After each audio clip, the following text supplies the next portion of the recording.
Hi! In front of me is TOSCIDO P101, and today I would like to show you how you can block app notifications.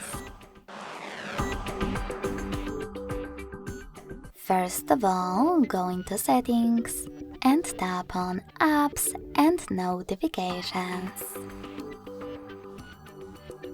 Now click on Notifications. Scroll down. Select See All from last 7 days.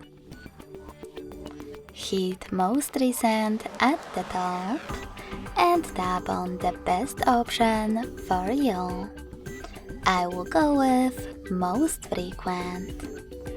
Now to block notifications from one of your apps, click on the green